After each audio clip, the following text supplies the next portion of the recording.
పశ్చిమ గోదావరి జిల్లా నర్సాపురం నియోజకవర్గంలోని సబ్ కలెక్టర్ కార్యాలయం ఎదుట జర్నలిస్టుల ధర్నా. ప్రముఖ తెలుగు దినపత్రిక ఎడిటర్ ధనంజయ రెడ్డి నివాసంలో అక్రమంగా పోలీసులు సోదాలు నిర్వహించడాన్ని నర్సాపురం ప్రెస్ క్లబ్ ఖండించింది. అక్రమ సోదాలను నిరసిస్తూ స్థానిక ప్రింట్ అండ్ ఎలక్ట్రానిక్స్ మీడియా ప్రతినిధులు సబ్ కలెక్టరేట్ వద్ద నిరసన కార్యక్రమం చేపట్టారు. అనంతరం నినాదాలు చేసి కార్యాలయం ఏవోకు వినతి పత్రం అందజేశారు. ఈ కార్యక్రమంలో press club secretary Maruti, press club గౌరవ అధ్యక్షులు త్రినాథ్, చిన్నారావు, రంగా, కృష్ణ, ఆనందం, సందీప్, సత్యబాబు, బాలకృష్ణ తదితరులు పాల్గొన్నారు.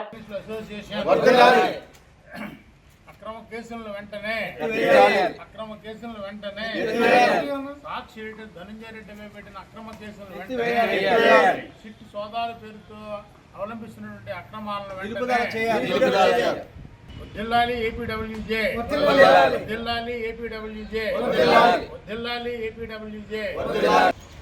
సాక్షి ఎడిటర్ ధనంజయ రెడ్డి గారి నివాసంలో పోలీసులు అక్రమ సోదాలను ఖండిస్తూ నర్సాపురం నియోజకవర్గ ప్రెస్ క్లబ్ సభ్యులు తెలుపుకుంటున్న విన్నపం.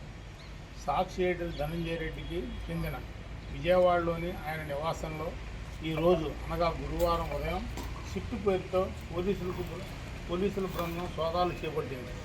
ఏ విధమైన ముందస్తు నోటీసులు ఇవ్వకుండా ఓ పత్రికా ఎడిటర్ను ఆయన కుటుంబ సభ్యులను బెదిరించే విధంగా పోలీసులు ఈ తీరుగా వ్యవహరించడాన్ని పత్రికా విలేకరులుగా మేము ముక్తకంఠంతో ఖండిస్తున్నాం.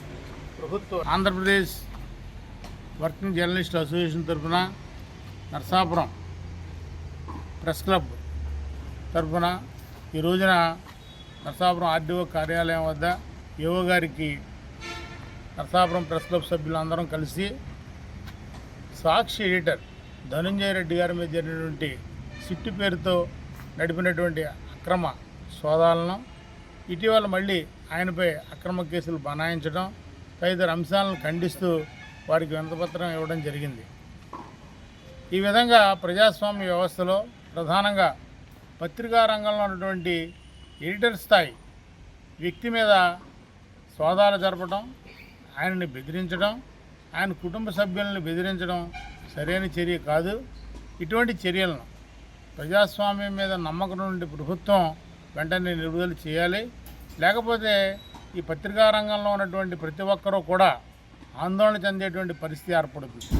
ప్రభుత్వం ఎప్పటికైనా వాస్తవాలను గ్రహించి ఇటువంటి కక్షపూరిత వ్యవహారాలని మానుకోవాలని కోరుతున్నాం.